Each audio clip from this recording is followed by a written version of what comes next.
La traición más sutil en la historia reciente de las criptomonedas acaba de ocurrir, y no vino de la SEC, ni de los bancos, ni de los legisladores que llevan años intentando frenar esta industria. Esta vez, la llamada vino desde adentro de la casa.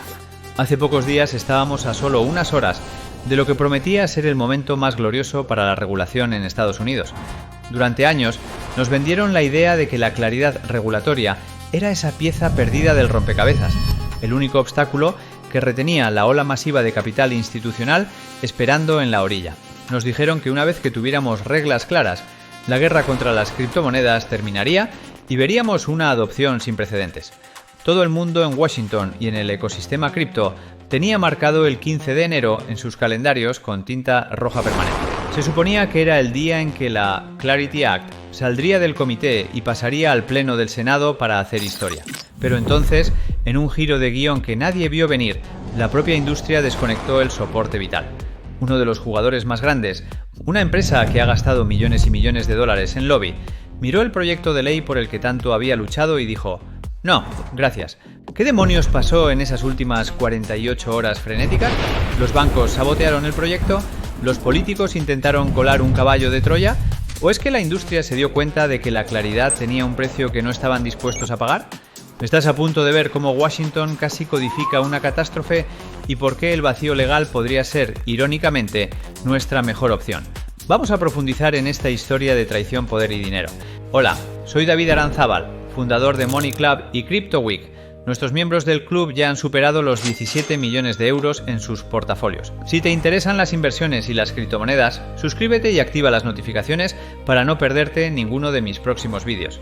Entremos de lleno en el contexto, porque para entender la magnitud de este colapso, primero tenemos que preparar el escenario. Estamos en enero de 2026.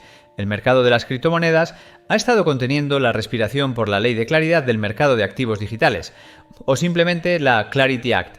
Después de que la Genius Act se convirtiera en ley el año pasado, dándonos finalmente un marco para las stablecoins de pago, la Clarity Act se suponía que era la grande.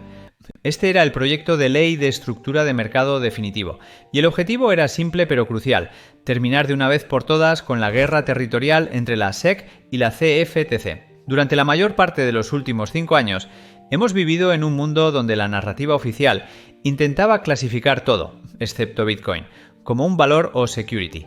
La Clarity Act estaba diseñada para arreglar eso, introduciendo el concepto revolucionario de una blockchain madura. Básicamente, la propuesta decía que si una red podía probar que estaba descentralizada, es decir, que ninguna persona o grupo controlaba más del 20% de los tokens o del poder de voto, entonces se clasificaría automáticamente como una mercancía digital o commodity.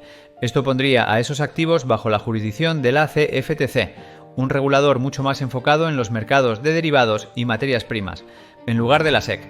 Este era el santo grial que todos esperaban. Significaba que los proyectos cripto verdaderamente descentralizados podrían finalmente operar e innovar sin la amenaza constante de recibir una notificación de demanda o un Wells Notice cada 2 semanas. El presidente del Comité Bancario del Senado, Tim Scott, había estado trabajando en esto durante meses.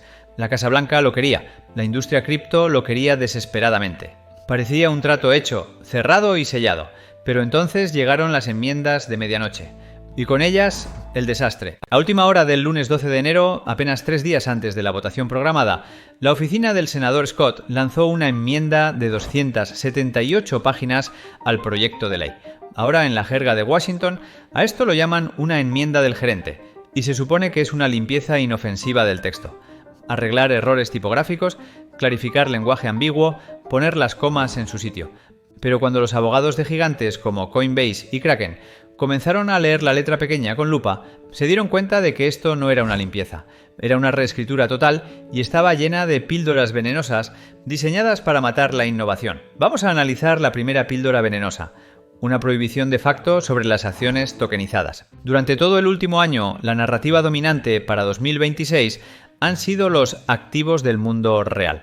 Hemos estado hablando sin parar de tokenizar acciones, bonos, bienes raíces y mucho más para hacer los mercados más eficientes. De hecho, Coinbase había declarado públicamente que su estrategia principal para este año implicaba lanzar un mercado para acciones tokenizadas. Pero el nuevo texto de la Clarity Act decía efectivamente que no se puede comerciar un token que represente un valor en una blockchain. Piénsalo por un segundo. La tecnología que promete hacer que los mercados sean instantáneos, transparentes y operables las 24 horas del día, estaba a punto de ser prohibida de tocar el mercado de valores. Es una locura absoluta. Es un poco como si en los años 90 hubieran prohibido usar Internet para enviar correos solo porque la oficina de correos ya existía y quería proteger su negocio. Estaban intentando legislar para mantener la ineficiencia del pasado, bloqueando el futuro por decreto. Pero eso ni siquiera fue la peor parte. Échale un vistazo a la segunda píldora venenosa, porque esta es un ataque directo a tu billetera y un regalo masivo, envuelto con lazo y todo, para los bancos tradicionales. Sabemos que el lobby bancario ha estado aterrorizado por las stablecoins durante mucho tiempo. ¿Por qué? Porque ahora mismo puedes tener USDC o USDT y en algunas plataformas ganar un 4 o 5% de rendimiento anual. Los bancos odian esto con pasión porque quieren que mantengas tu dinero en una de sus cuentas de ahorro mediocres, ganando un 0,01% para que ellos puedan prestarlo al 7% y quedarse con toda la diferencia. La Genius Act del año pasado ya había prohibido a los emisores directos como Circle pagar intereses, pero la nueva enmienda de la Clarity Act expandía esa prohibición a todo el mundo. Su objetivo era prohibir que los intercambios de criptomonedas y las plataformas pasaran cualquier rendimiento a los clientes simplemente por mantener stablecoins. El CEO de Coinbase, Brian Armstrong, señaló esto específicamente. Dijo que era una disposición diseñada para, cito textualmente, permitir que los bancos prohíban a su competencia. Si este proyecto de ley se aprobara con esta disposición, la industria cripto perdería una de sus mejores herramientas de adquisición de usuarios y los bancos mantendrían su monopolio sobre los intereses. Es un caso de libro de texto de intento de captura regulatoria. Y finalmente, tenemos la tercera píldora venenosa, nuevos poderes para la Oficina de Control de Activos Extranjeros, o OFAC, dirigidos específicamente a las finanzas descentralizadas. La enmienda incluía un lenguaje que obligaría a los frontends de DeFi, los sitios web que usas para interactuar con protocolos como Uniswap o Aave, a cumplir con reglas estrictas de detección de sanciones y antilavado de dinero. Ahora, en la superficie, detener el lavado de dinero suena bien y necesario, pero en la práctica este lenguaje era tan amplio que podría requerir que un intercambio descentralizado recopile tu nombre, dirección y número de seguridad social antes de que pudieras siquiera conectar tu billetera. Esto efectivamente convertiría a DeFi en CeFi, finanzas centralizadas, pero con pasos extra. Mataría la privacidad y la naturaleza sin permisos que hace que esta tecnología sea valiosa en primer lugar. Así que tienes un proyecto de ley que busca prohibir las acciones tokenizadas, matar el rendimiento de las stablecoins y vigilar masivamente las finanzas descentralizadas. Y aquí es donde las cosas se pusieron realmente interesantes, porque a pesar de todo esto, algunas partes de la industria cripto todavía querían seguir adelante. Hubo una prisa desesperada por votar. El liderazgo en el Senado quería meter este proyecto de ley a la fuerza antes de que el ciclo de elecciones intermedias de 2026 se apoderara de la agenda política. Pensaron que un mal proyecto de ley era mejor que ningún proyecto de ley y que podrían arreglar los problemas en postproducción, una vez aprobada la ley. Pero una empresa decidió que el precio era demasiado alto, y aquí es donde se desató la guerra civil. El martes 14 de enero, menos de 24 horas antes de la votación, Coinbase se levantó de la mesa. Brian Armstrong publicó un hilo en la red social X, que efectivamente bombardeó el proyecto de ley. Dijo, y cito, preferimos no tener ningún proyecto de ley a tener un mal proyecto de ley. Y este fue el punto de inflexión decisivo. Tienes que entender la dinámica de poder aquí. Coinbase es el gorila de 800 libras del lobby cripto en Estados Unidos. Han gastado millones tratando de que se aprueben regulaciones, así que, para ellos, retirar públicamente su apoyo fue una señal masiva para cada republicano en el comité. Armstrong citó específicamente la prohibición de las acciones tokenizadas y el problema del rendimiento de las stablecoins. Se dio cuenta de que si este proyecto de ley pasaba, esencialmente ilegalizaría el futuro modelo de negocio de Coinbase. Pero aquí es donde se pone realmente picante. La industria no estaba unida. Mientras Coinbase y A16Z estaban atacando el proyecto de ley por matar DeFi y la privacidad, otros jugadores importantes como Kraken y Ripple estaban, según se informa, tratando de salvarlo. El CEO de Ripple, Brad Garlinghouse, publicó que la claridad vence al caos, implicando que incluso un proyecto de ley defectuoso era mejor que las demandas interminables que han estado luchando durante años. El co-CEO de Kraken, Arjun Sethi, argumentó que alejarse ahora dejaría a las empresas estadounidenses en el limbo mientras el resto del mundo avanza. Así que tuvimos una guerra civil en toda regla. Por un lado, los puristas que se negaban a aceptar un proyecto de ley que paralizara la innovación. Por el otro, los pragmáticos que estaban desesperados por cualquier tipo de escudo legal. Pero al final, la retirada de Coinbase fue el último clavo en el ataúd. ¿Por qué? Porque la política simplemente no cuadraba. Para aprobar este proyecto de ley, el senador Tim Scott necesitaba 60 votos en el Senado completo. Eso significaba que necesitaba apoyo bipartidista, pero con la industria dividida, perdió la cobertura política que necesitaba. Los republicanos comenzaron a acobardarse. No querían votar por un proyecto de ley que la compañía de criptomonedas más grande de América estaba llamando anti-innovación. No querían ser vistos como los que entregaban una victoria a los bancos a expensas de la industria tecnológica, especialmente con una Casa Blanca pro-cripto observando de cerca. Mientras tanto, en el lado demócrata, tenías a la senadora Elizabeth Warren. Aunque ella no se oponía al proyecto de ley porque fuera demasiado duro, se oponía porque pensaba que era demasiado suave.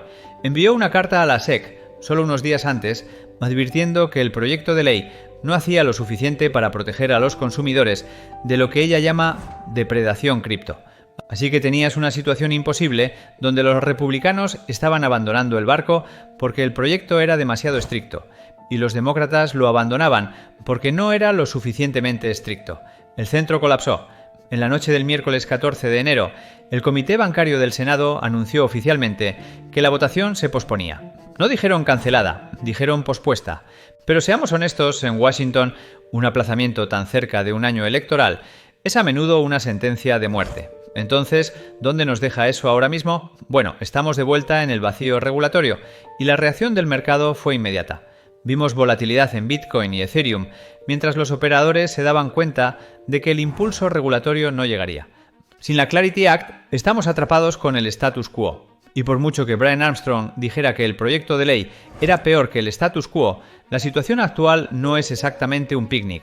Significa que podríamos volver a la regulación por aplicación de la ley. Incluso con una nueva administración, la SEC todavía tiene la autoridad para investigar y demandar proyectos cripto. La diferencia ahora es que no hay nuevas reglas para detenerlos. La exención de innovación que propuso el presidente de la SEC, Paul Atkins, sigue siendo solo una promesa. No es ley. ¿Y qué pasa con las instituciones? Recuerda, todo el punto de este proyecto de ley era dar al gran dinero la confianza para entrar al mercado. BlackRock, Fidelity, los fondos de pensiones, todos quieren certeza legislativa. Con el proyecto de ley en el limbo, probablemente hasta después de las elecciones intermedias en noviembre de 2026 o incluso hasta 2027, ese capital institucional podría quedarse al margen un poco más. O, y aquí está la toma cínica, podrían simplemente encontrar una manera de hacerlo de todos modos. Recuerda la píldora venenosa sobre los bancos, la que les permitía custodiar cripto sin mantener reservas masivas. Eso estaba en el proyecto de ley. Ahora que el proyecto está estancado, los bancos técnicamente siguen bloqueados por las reglas SAB 121. Así que, de una manera extraña e irónica, el fracaso de este proyecto de ley mantiene a los bancos fuera de las criptomonedas por un poco más de tiempo. Pero aquí está la verdadera lección de esta semana. En la carrera por la claridad, Washington casi codificó una catástrofe, y la industria cripto demostró algo importante. Tiene columna vertebral, o al menos, algunos elementos de ella demostraron que la tienen. Durante años, el sector ha estado rogando por un asiento en la mesa, pero cuando finalmente llegaron allí y vieron lo que había en el menú, una prohibición de DeFi, una prohibición de rendimientos y una prohibición de tokenización, se levantaron y se fueron. Eso es un signo de madurez. Muestra que la industria es lo suficientemente poderosa como para matar una mala legislación, incluso si eso significa esperar más tiempo por una buena legislación. Ahora hay rumores de otra votación programada para el Comité de Agricultura a finales de este mes, pero seamos realistas, sin el apoyo del Comité Bancario y sin una industria unificada, esa sesión parece un muerto viviente caminando. Las elecciones intermedias de 2026 se avecinan. La ventana legislativa se está cerrando rápido. Si no pueden arreglar las píldoras venenosas, si no pueden encontrar una manera de permitir el rendimiento de las stablecoins y las acciones tokenizadas, entonces es posible que no veamos un proyecto de ley de estructura de mercado hasta 2027 como muy pronto. ¿Y sabes qué? Eso podría estar bien, porque si la alternativa es una ley que convierte a las criptomonedas en nada más que una base de datos digital glorificada para los grandes bancos, entonces tal vez el lejano oeste no sea tan malo después de todo. Al menos en el lejano oeste todavía tienes la libertad de innovar, de construir y de operar fuera de las garras de un sistema que claramente se siente amenazado por lo que esta tecnología representa. Hemos esquivado una bala, pero la pistola sigue cargada y sobre la mesa. Y si quieres dar un paso más allá y conocer cómo nuestra comunidad ha superado 17 millones de euros en cripto portfolio, mucho antes de nuestro objetivo, te invito a ver este vídeo sobre Money Club. Tienes el enlace en la descripción y en él te cuento cómo puedes llevar tus inversiones al siguiente nivel, aprovechando el actual mercado alcista de las criptomonedas, con estrategias exclusivas. Y si te ha gustado el vídeo, no olvides darle like y suscribirte al canal. Eso me ayuda a seguir creando contenido de valor. Te veo en el próximo canal.